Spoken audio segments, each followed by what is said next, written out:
This episode of The Casual is brought to you in part by Squarespace. For all your website needs, Squarespace delivers it in an all-around package to help you build a beautiful, integrated online presence. The Japanese fashion market is one of the toughest in the world. While the country spends a great deal on fashion, one of the biggest in the world per capita, Western brands often struggle to compete and frequently have short tenures or limited tenures in Japan. While of course bigger labels like Nike, Louis Vuitton, and Adidas do well, others, particularly fast fashion and mid-market labels, have a tough time cracking the egg that is Japan. Today we explore some of the labels and some of the reasons why some of these labels struggle, and sometimes the reasons might surprise you. I'm your boy Reggie Casual. This is Unscripted. Let us get it. In a podcast on BOF, the question was asked how brands can court luxury shoppers in Japan. Zozo Town's executive officer, Christine Edmonds, states that with Japanese consumers, what's important is constant newness, to keep on bringing new collaborations, content, new news, different ways to style, especially for Gen Z. And I say respectfully, Christine, this is the same line we hear from almost all brands and companies, even when we're not talking about Japan. Now, Christine does go a bit deeper into other reasons, admittedly, like she does mention that Japanese consumers are interested in individuality, but also drawn to homogeneity. But I think that one point that is often misunderstood about the Japanese consumer, and not frequently mentioned, is that the aptitude of the Japanese consumer is incredibly high. And because of this, Western brands are at an extreme disadvantage. While this is certainly not a diss on Western shoppers, many of you who are fans of fashion are highly knowledgeable, or at least incredibly in tune with fashion. The average Japanese consumer who cares about fashion has a very high bar to clear. And the reason for that is fashion is less contentious, less competitive, and more communicative in Japan. Far more of that knowledge is shared, allowing for a high fashion aptitude even at a very young age. Yes, the new trends and bright lights of collaborations can hook young consumers, but that quickly wears off as many return to brands they trust. And many of those brands are homegrown, local, and have become staples of the market. A part of the reason why Western brands struggle is because they don't understand how the Japanese approach fashion, nor do they understand that they have this high aptitude. Brands like Zara, H&M, even The Gap, and the now defunct Forever 21, the lack of focus can often confuse a Japanese consumer. Couple that with middling and low quality, and you quickly realize that in a country where quality is at the forefront of almost every industry, it's no wonder why Western labels tend to struggle.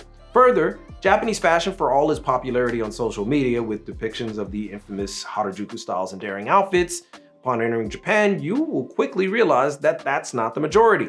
In fact, the vast majority of styles in Japan are incredibly minimal. An outfit is an amalgamation of deeply thought out parts and highly intentional, not the showcase of brands and social status that is the hallmark of Western fashion. But what of more focused brands, mid-market, American Eagle, Abercrombie?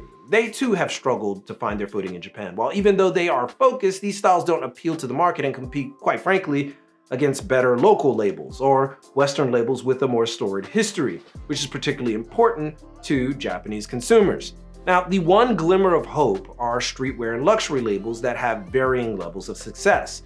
Think Supreme, Kith, Stussy, Palace, and Undefeated have put in a great bit of work to stay well established in Japan. They also have collaborations and connections with bigger companies that are already established in Japan, which helps them a lot. But even independent labels like Fear of God have done very well in Japan. Luxury labels like Stella McCartney, Prada, Dior, and of course Louis Vuitton have made incredible inroads. But the prevailing theme for all these labels is that they are incredibly consistent. However, artisanal and legacy labels also fare quite well. Vivienne Westwood, as many of you know, has been a mainstay in Japan for years. Paul Smith, Fred Perry, Nigel Bourne, and Doc Martens have all had tremendous success in Japan. Now, what's the common thread for all these labels? Well, they all happen to be British, which speaks to Japanese consumer proclivities and also a lot of the influences that come from other places outside of America. But that's another story entirely. Let's go back to those proclivities. 1, the Japanese consumers appreciates quality. 2, they appreciate legacy. And 3, they trust established precedent, i.e., You gotta play the long game in Japan and invest in the infrastructure that your brand is going to take, but more so the sensibilities of the Japanese market. This is what successful labels like Dickies did, allowing themselves to make a higher quality product for the Japanese market, or Patagonia or Columbia that saw the interest of outdoor wear in Japan early and established exclusive lines and collections that never see the light of day out west. The same can be said for Champion, who quietly reinvented themselves in Japan by selling Japanese-sized, made-in-America products that weren't available in the US, which is crazy. Or even how Levi's reimagined itself, despite having historical relevance in Japan, by introducing DIY and classic handmade vintage lineups, which had a great response from the market. These labels realized that the true value of the Japanese market is not what they can force Japanese people to wear, but the power they put into the hands of actual Japanese fashion enthusiasts. If a brand can provide a level of individuality coupled with amazing customer service, quality, and experiences, they are all for it. However, I have to stress that this isn't a uniquely Japanese thing. We are seeing the rumblings of this kind of movement, this fashion savviness, happening out west, particularly in the United States, where far more individuals are becoming fashion literate and are veering away from simple brand experiences. And when it's fully embraced, fashion brands, companies, and collections will have to change forever.